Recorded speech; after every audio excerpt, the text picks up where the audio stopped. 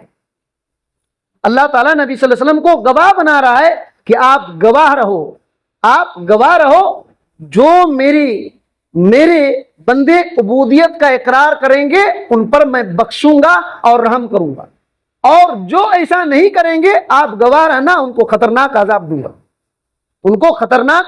دوں گا. اس آیت کریمہ میں بہت علمی نقطے ہیں. ایک نقطہ یہ بھی ہے کہ اللہ نے جب اپنے غفور اور رحیم ہونے کا ذکر کیا تو تین تاکید بیان کیا اس آیت کریمہ میں. جن کو عربی معلوم ہے وہ جانتے ہیں. کیا کہا؟ نبہ عبادی انی انا الغفور الرحیم. تو انی ایک تاکید ہے، انا دوسرا تاکید ہے، الغفور میں الف لام ہے، یہ تیسرا تاکید ہے. لیکن جب اپنے عذاب کا ذکر کیا تو اللہ تعالیٰ نے تاکید اتنا ذکر نہیں کیا. کیوں جانتے ہیں؟ اللہ کے نبی صلی اللہ علیہ وسلم کی حدیث ہے کہ اللہ تعالیٰ فرماتا ہے کہ میری رحمت ہے میرے غضب پر غالب ہے. میری رحمت میرے غضب پر غالب ہے. اللہ رب العالمین کی رحمت زیادہ ہے غضب سے. اسی وجہ سے یہ نقطہ ہے. اس کے اندر اور بہت ساری باتیں ہیں. یہاں جو اہم نقطہ ہے اس آیت کریمہ کو پیش کرنے کا وہ یہ ہے کہ میرے بھائیوں دیکھیے، ہمیشہ یہ عقیدے کی بات ہے، ہمیشہ دونوں چیز ہمارے لیے ہونی چاہیے. ایک خوف اور امید، اور تیسری محبت. یہ عبادت کے ارکان ہیں. جو بندہ کتنوں نماز پڑھے، روزہ رکھے، زکوٰۃ دے اور اس کو اللہ کا ڈر نہیں ہے اور اس کو امید نہیں ہے یا تو محبت نہیں، یقین مانیے وہ عبادت قبول نہیں ہوتی ہے. عبادت کے 3 ارکان ہیں، ایک امید، دوسرا ڈر، تیسرے محبت. اگر کوئی بندہ عبادت کر رہا ہے اور اس عبادت کے ذریعے سے اللہ کی محبت نہیں اس کے دل میں ہے، یا تو ڈر نہیں ہے کہ عبادت قبول ہوگی کہ نہیں ہوگی، اور امید نہیں ہے کہ اللہ تعالیٰ اس کا مجھ کو اجر دے گا کہ نہیں دے گا، وہ عبادت نہیں، خالی اٹھک بیٹھک ہے. اور اس آیت کریمہ میں جو اہم بات ہے وہ یہ ہے کہ اگر ایسا کوئی عقیدہ رکھے گا تو کیا ہوگا. اگر کوئی ایسا عقیدہ رکھے گا تو کیا ہوگا. سنن ترمذی کی ایک حدیث ہے، 980 پر 3 نمبر کی یہ حدیث ہے ترمذی کے اندر. حضرت انس بن مالک رضی اللہ تعالی عنہ کہتے ہیں کہ نبی کریم صلی اللہ علیہ وسلم ایک جوان کے پاس آئے. دخل علی الشاب، ایک نوجوان کے پاس گئے. وہ ہوا فی الموت، وہ اس حالت میں تھا کہ گرگرے سکرات کی حالت میں تھا. سکرات کی حالت میں تھا, مرنے والا تھا. آپ صلی اللہ علیہ وسلم گئے اور کہا کیف تجدو, کیسا پا رہے ہو اپنے آپ کو, کیا حالت ہے تمہاری؟ اس نوجوان نے کہا واللہ یا رسول اللہ, اللہ کی قسم اے اللہ کے رسول صلی اللہ علیہ وسلم, انی ارجو اللہ و انی اخاف عذابی ذنوبی, اے اللہ کے رسول صلی اللہ علیہ وسلم, اللہ کی قسم کھا کر کے میں کہتا ہوں مجھ کو اللہ تعالیٰ سے امید ہے, مجھ کو اللہ تعالیٰ سے امید ہے, لیکن اپنے گناہوں سے ڈرتا بھی ہوں. یہ دونوں باتیں پاتا ہوں, میں اپنے گناہ سے ڈر بھی رہا ہوں اور اللہ تعالیٰ سے امید بھی رکھ رہا ہوں. اللہ کے نبی صلی اللہ علیہ وسلم نے یہ سن کر کے کہا کہ ما یجتمعان فی قلب عبد فی مثل هذا الموطن, کہ اس ایسی جگہوں پر, ایسی حالت پر کسی بھی بندے کے دل میں یہ دو چیزیں جمع ہو جائے, اللہ سے امید اور اپنے گناہوں کا ڈر, دو چیزیں جمع ہو جائے تو کیا ہوگا؟ الا اعطاہ اللہ ما یرجو وآمنہ مما یخاف, تو اللہ تعالیٰ ضرور اس کو وہ چیز دے دے گا جس کی وہ تمنا کر رہا ہے, اور اس سے بچا لے گا جس سے وہ ڈر رہا ہے, اتنی بڑی بات ہے. اگر یہ دونوں چیزیں جمع ہو گئی, ہم کو کس بات سے ڈرنا چاہیے؟ اللہ کے عذاب سے, اللہ کی ناراضگی سے, جہنم کے عذاب سے, اور اللہ رب العالمین ہمارے اعمال کو برباد نہ کر دے اس بات سے, آخرت کی رسوائی سے ہم کو ڈرنا چاہیے, اور امید یہ رکھنی چاہیے کہ انشاءاللہ ہمارا ایمان ہم کو فائدہ دے گا, انشاءاللہ ہمارے اعمال کو کچھ فائدہ ہوگا, اللہ تعالیٰ ہم پر رحم کرے گا, یہ امید ہونی چاہیے. اگر یہ دونوں امید ہے تو اللہ تعالیٰ انشاءاللہ یہ ایسا ہی کرے گا, اس کا یہ فائدہ ہے. اگر کوئی آدمی, یہ جو آیت ہے ڈر, ایک بات تو ڈر اور رحمت دونوں کا ذکر ہے, اگر کوئی آدمی نہیں ڈرتا ہے تو یاد رکھیے ایک بہت بڑے فتنے میں پھنسے گا. کس فتنے میں؟ وہ خواہش پرست ہو جائے گا, اور جو خواہش پرست ہو جاتا ہے وہ کتنا خطرناک ہوتا ہے. قرآن مجید میں کیا ہے؟ سورہ نازعات میں جو 70 پر 9 نمبر کی سورہ ہے, اس کی آیت نمبر 40 اور 40 پر 1 میں اللہ تعالیٰ نے کیا کہا؟ وَأَمَّا مَنْ خَافَ مَقَامَ رَبِّهِ وَنَهَى النَّفْسَ عَنِ الْهَوَىٰ فَإِنَّ الْجَنَّةَ هِيَ الْمَأْوَىٰ. اللہ تعالیٰ نے کہا کہ جو آدمی اللہ تعالیٰ کے پاس کھڑے ہونے سے ڈر گیا اور اپنے آپ کو خواہش سے بچا لیا, روک لیا, تو ایسے ہی لوگوں کے لیے ان کا ٹھکانہ جنت ہے. یاد رکھیے, جو آدمی اللہ تعالیٰ سے ڈرتا نہیں ہے وہ خواہش پرست ہو جاتا ہے, وہ ہر چیز کرے گا, وہ ہر چیز کرے گا, ہر کام کرے گا, کسی چیز کا اب ڈر نہیں ہوگا, اور بدنامی کا خوف اور ڈر نہیں ہوگا. ایسے کام کرے گا کہ جانور بھی دیکھ کر شرمائے. خواہش پرست انسان ایسے ہی ہوا کرتے ہیں. اللہ رب العالمین نے سورہ فرقان میں کیا کہا؟ آیت نمبر 40 اور 3 میں, ارأیت من اتخذ الہہ ہواہ, اے محمد صلی اللہ علیہ وسلم کیا آپ اس آدمی کو دیکھیں جس نے اپنی خواہش کو اپنا معبود بنا لیا ہے. دیکھیے, اپنے خواہش کو اپنا معبود بنا لیا, حالانکہ ہمارا معبود برحق اللہ ہے. لیکن جو آدمی اللہ سے نڈر ہو جاتا ہے وہ خواہش پرست میں مبتلا ہو جاتا ہے, خواہش پرستی میں, اور اپنے نفس کو الہ کا درجہ دے دیتا ہے. یعنی جو اس کا نفس چاہے وہی کرے گا. اللہ اور اس کے رسول کیا کہتے ہیں اس کی کوئی پرواہ نہیں. اللہ تعالیٰ نے نبی صلی اللہ علیہ وسلم کو اسی آیت میں کہا افانت تکون علیہ وکیلا, اے پیغمبر محمد صلی اللہ علیہ وسلم کیا ایسے آدمی کا ذمہ دار آپ ہوں گے؟ دیکھیے مطلب کیا ہے, ایسے آدمی اب خواہش میں چلا گیا تو آپ عذاب سے بچا نہیں سکتے. کتنوں اس کو سمجھائیے, ڈرائیے, بدنامی کا ڈر دلائیے کہ آپ برباد ہو جاؤ گے, یہ ہو جاؤ. ایک بار خواہش پرست ہو گیا اور اپنے خواہش کو الہ کا درجہ دے دیا, بندہ خود برباد ہو جاتا ہے. اور کتنا بڑا گمراہ ہوتا ہے. سورہ قصص جو 28 نمبر کی سورہ ہے, اس کی آیت نمبر 50 میں اللہ تعالیٰ نے کہا, کیا کہا کہ امن اضل ممن اتبع ہواہ بغیر ہدی من اللہ, واللہ لا یہدی القوم الظالمین، کہا کہ کیا اس سے بڑا بھی کوئی گمراہ ہو سکتا ہے؟ اللہ نے کہا کیا اس سے بڑا بھی کوئی گمراہ ہو سکتا ہے؟ جس آدمی نے اپنے خواہش کی اتباع کر لیا، اس سے بڑا اور کون گمراہ ہوگا؟ اللہ کی ہدایت کو، اللہ کی رہنمائی کو چھوڑ دیا اور اپنے خواہش کے پیچھے پڑ گیا اور اتباع کر لیا، اس سے بڑا گمراہ کون ہوگا؟ اور اللہ نے کہا ایسے ظالم قوم کو اللہ ہدایت نہیں دیتا، اللہ ایسے ظالم قوم کو ہدایت نہیں دیتا ہے۔ تو یاد رکھیے، جو بندہ اللہ تعالیٰ سے ڈرتا نہیں وہ خواہش پرستی میں مبتلا ہوگا، اور جو خواہش پرستی میں مبتلا ہوگا وہ ایسے ایسے کام انجام دے گا کہ دنیا اور جانور تک بھی شرما جائے، جانور تک بھی شرما جائیں گے، اور پھر یہ بہت بڑا گمراہی میں پھنس جائے گا۔ اسی وجہ سے ان دونوں باتوں کو ہمیشہ یاد رکھنی چاہیے، اللہ تعالیٰ سے امید بھی ہونی چاہیے، اللہ تعالیٰ کا ڈر بھی ہونا چاہیے۔ ان میں سے ایک چھوٹا تو بندہ گمراہ ہو جائے گا۔ دوسری بات دیکھیے، اللہ کے نبی صلی اللہ علیہ وسلم ایک دعا پڑھا کرتے تھے، یہ بات جو ہے امام البانی رحمۃ اللہ علیہ نے اپنی کتاب الصحیحہ کے اندر ذکر کیا ہے، 1540 نمبر کی یہ روایت موجود ہے۔ اللہ کے نبی صلی اللہ علیہ وسلم یہ دعا کرتے تھے، اللہم احفظنی بالاسلام قائما واحفظنی بالاسلام قائدا واحفظنی بالاسلام راقدا لا تشمت بی عدوا حاسدا۔ کیا دعا ہے؟ اس کا مطلب کیا ہے؟ اے اللہ میری حفاظت کرنا اسلام کے ساتھ۔ دیکھیے کون ہے؟ پیغمبر ہیں اور کیا دعا کر رہے ہیں؟ اے اللہ تعالیٰ میری حفاظت کرنا اسلام کے ساتھ، میں کھڑا رہوں پھر بھی، اگر میں کھڑا بھی رہا تو اللہ تعالیٰ میری اسلام کے ساتھ ساتھ میری حفاظت کرنا، اسلام کے ساتھ ساتھ میری حفاظت کرنا۔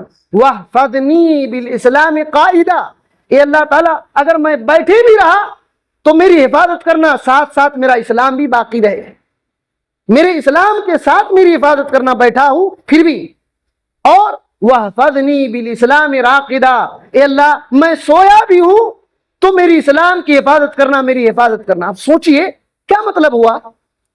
ایک آدمی بیٹھے بیٹھے اسلام کو چھوڑ سکتا ہے، کھڑے کھڑے اس کا اسلام خطرے میں پڑ سکتا ہے، سوئے سوئے اس کا اسلام خطرے میں پڑ سکتا ہے۔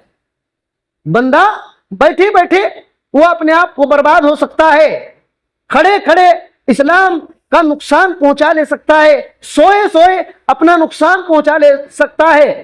وَلَا تُشَمِّتْ بِي عَدُوًّا حَاسِدًا، اے اللہ تعالیٰ ایسے حسد کرنے والے دشمن کو ہم پر ہنسنے کا موقع نہیں دینا۔ دیکھیے یہ اللہ کے نبی صلی اللہ علیہ وسلم دعا کر رہے ہیں کہ اے اللہ کہ ایسے دشمن جو حسد کرتے ہیں ان کو ہم پر ہنسنے کا موقع نہیں دینا، یعنی ہماری اسلام، ہماری عزت کی حفاظت کرنا۔ ایک آدمی کو ہمیشہ یہ دعا کرنی چاہیے۔ ایک پیغمبر، ان کو کیا ضرورت تھی دعا کرنے کی، لیکن ہمیں تعلیم ہے، اس میں ہم کو تعلیم ہے کہ کھڑے کھڑے تم برباد ہو سکتے ہو، بیٹھے بیٹھے برباد ہو سکتے ہو، سوئے سوئے برباد ہو سکتے ہو، لوگ تمہارے دشمن تم پر ہنسیں گے، تمہارا مذاق اڑائیں گے، تم یاد رکھ لو اللہ سے دعائیں کر لو، حفاظت کی دعائیں کر لو۔ تو یہ بات ہے اللہ کے نبی صلی اللہ علیہ وسلم، اور پھر اسی دعا میں یہ کہتے تھے اللہم انی اسألک من کل خیر خزائنہ بیدک، اے اللہ تیرے ہاتھ میں جو بھی خیر ہے اس خیر کی بھلائی میں چاہتا ہوں۔ اے اللہ تیرے ہاتھ میں جو خزانے ہیں اس خزانے کی خیر کی بھلائی میں مانگتا ہوں۔ اور یہ دعا کرتے تھے اے اللہ تیرے ہاتھ کے خزانے میں جو شر ہے اس شر سے میں پناہ مانگتا ہوں۔ اللہ کے خزانے میں انسان کے لیے خیر اور شر دونوں ہے۔ اللہ تعالیٰ سے خیر مانگنا اور شر سے پناہ مانگنا، اب اس دعا کو میں اس وجہ سے بیان کیا تاکہ دیکھیے ہم کو ہمیشہ خیال رہنا چاہیے کہ ہم صرف اسلام قبول کیے، ایمان قبول کیے، اتنا کافی نہیں ہے کہ ہم ختم ہو جائے، ہمارا مسئلہ ختم ہو گیا اور ہم نڈر ہو جائیں گے۔ ایسا ہرگز نہیں سوچنا چاہیے، بلکہ ہمیشہ ڈرتے رہنا چاہیے اور اپنے اسلام کو بچانے کے لیے اللہ تعالیٰ سے دعائیں کر لینا چاہیے۔ ہم اللہ تعالیٰ کے محتاج ہیں، اپنے جسم، اپنے مال، اپنی عزت اور اپنے ایمان، اپنے اسلام کے لیے اللہ کے محتاج ہیں۔ اگر وہ اللہ تعالیٰ ہم کو نہ بچائے، ہمارے جسم کو نہ بچائے، ہمارے مال کو نہ بچائے، ہماری عزت کو نہ بچائے، ہمارے ایمان اور اسلام کو نہ بچائے، تو دنیا کی کوئی طاقت ہمارے اسلام، ایمان، صحت، تندرستی، مال اور عزت کو نہیں بچا سکتا۔ اسی وجہ سے اللہ کے نبی صلی اللہ علیہ وسلم یہ دعا کرتے تھے۔ ہم دیکھتے ہیں ایک آدمی عزت کے بلند پہاڑ پر ہوتا ہے، لیکن ذلت کے ایسے غار میں، کنویں میں، دلدل میں گر جاتا ہے کہ ہم سوچ بھی نہیں سکتے۔ یہ دنیا جانتی ہے۔ اسی وجہ سے اللہ تعالیٰ کے ہم محتاج ہیں۔ قرآن مجید میں اللہ تعالیٰ نے کیا کہا؟ سورہ فاطر میں جو 35 نمبر کی سورہ ہے، آپ 15ویں آیت سے لے کر 17 آیت تک پڑھیے۔ اللہ تعالیٰ نے کیا کہا؟ یا ایھا الناس انتم الفقراء الی اللہ، اے لوگو تم سب کے سب اللہ کے محتاج ہو، تم سب کے سب اللہ کے محتاج ہو۔ واللہ هو الغنی الحمید، اور یاد رکھو اللہ تعالیٰ ہی بے نیاز ہے اور تعریف کے لائق وہی ہے، تعریف کے لائق وہی ہے۔ اسی کے آیت کے بعد اللہ تعالیٰ نے کہا ان یشاء یذہبکم، اگر وہ چاہے تو تم کو فنا کر دے گا، تم کو فنا کر دے گا، برباد کر دے گا، مار دے گا، اور کیا کرے گا؟ یاتی بخلق جدید، اور نئے لوگوں کو پیدا کرے۔ اللہ تعالیٰ اگر چاہے تو تم سب کو فنا کر کے دوسرے نئے لوگوں کو پیدا کرے گا۔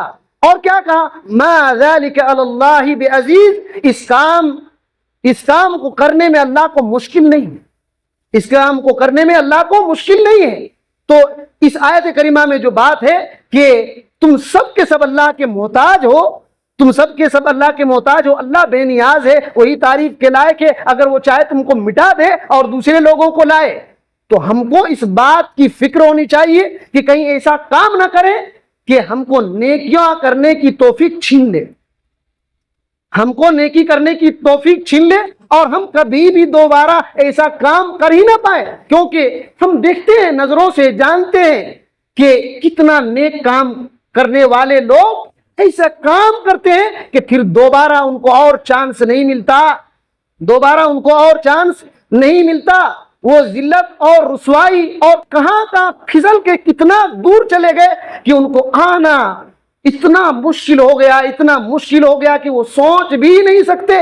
تو اللہ تعالیٰ یہی کہتا ہے کہ تم سب کے سب میرے محتاج ہو۔ اس آیت کریمہ کی تفسیر میں شیخ سعدی رحمۃ اللہ علیہ نے 7 اہم پوائنٹ کو ذکر کیا، 7 اہم پوائنٹس کو ذکر کیا۔ ان میں سے ایک دو باتیں، وقت زیادہ ہو گیا، بالکل سرسری نظر سے ایک دو باتیں صرف بتا کر کے ختم کرتے ہیں۔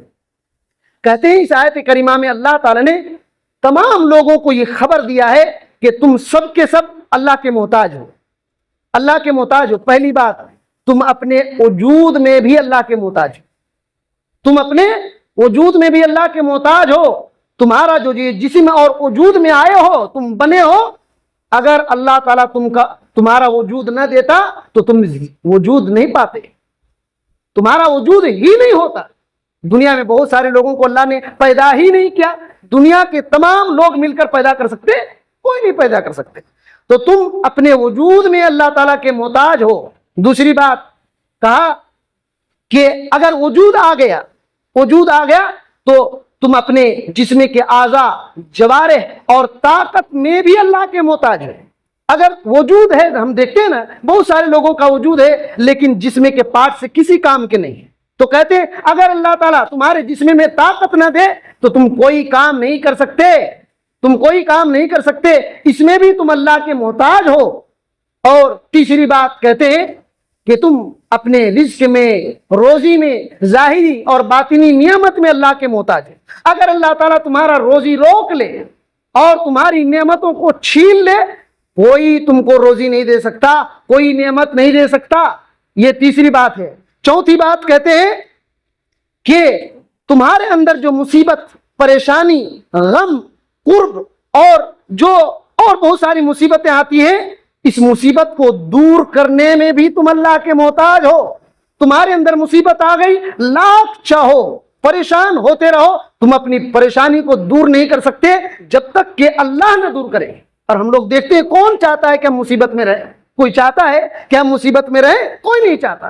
لیکن کیا وہ چاہنے سے دور ہو جاتی مصیبت؟ کتنا دوا کا بھنڈار، خود اسپتال بن جاتا ہے دوا کھا کر کر، لیکن اس کی بیماری کم نہیں ہوتی، اس کی بیماری کم نہیں ہوتی. ایک ہی ہستی، ایک ہی ذات ہے، وہ اللہ ہے. ہم اس سے محتاج ہیں، اسی سے ہم کو یہ سب مانگ لینا. اور کہتے ہیں پانچویں بات یہ ہے کہ تم اپنی تربیت میں اور تدبر میں، پلاننگ میں، جو ایسا کرنا ویسا کرنا، کسی بچوں کو پالنا، اس میں بھی تم اللہ کے محتاج ہو، اس میں بھی تم اللہ کے محتاج ہو. چھٹی بات کہتے ہیں کہ تم کو اللہ کی محبت کیسے پیدا ہوگی، تم اللہ کی عبادت کیسے کرو گے، تم عبادت میں اخلاص کیسے لاؤ گے، اس میں بھی تم اللہ کے محتاج ہو. اگر تم کو اللہ توفیق نہ دے تو تم اللہ کی عبادت ہی نہیں کر سکتے ہو، اللہ تعالیٰ سے محبت ہی نہیں کر سکتے ہو، عبادت میں تم اخلاص پیدا بھی نہیں کر سکو گے. ہم اسی وجہ سے ایاک نعبد و ایاک نستعین ہم کہتے ہیں، اللہ تیری ہی ہم عبادت کرتے ہیں، تجھ سے ہی مدد طلب کرتے ہیں. عبادت کرنے میں تجھ سے مدد مانگتے ہیں. اور آخری بات کہتے ہیں کہ جو چیز نہیں جانتے ہو اس چیز کو جاننے میں، اور جو چیز تم کو فائدہ دیتی ہے اس چیز کو جاننے میں بھی اللہ کے محتاج ہو. اگر تم کو اللہ تعالیٰ نہ بتاتا کہ یہ چیز فائدے والی ہے، تم کو کبھی علم نہ ہوتا. ان تمام باتوں میں ہم اللہ کے محتاج ہیں. اسی وجہ سے اللہ تعالیٰ ہی سے لو لگانا، اسی سے مانگنا، اپنے ایمان کو بچانے کے لیے اسی سے مانگنا، اپنے جسم کی صحت کے لیے اسی سے مانگنا، اور اپنے مال کی حفاظت کے لیے اسی سے دعائیں کرنا، اپنی عزت آبرو بچانے کے لیے اسی سے دعائیں کرنا. اس کے علاوہ کوئی ہمارا اس طریقے سے ہماری مدد کوئی نہیں کر سکتا. بہت ساری باتیں رہ گئی، انشاءاللہ آئندہ جمعہ ہم لوگ سنیں گے.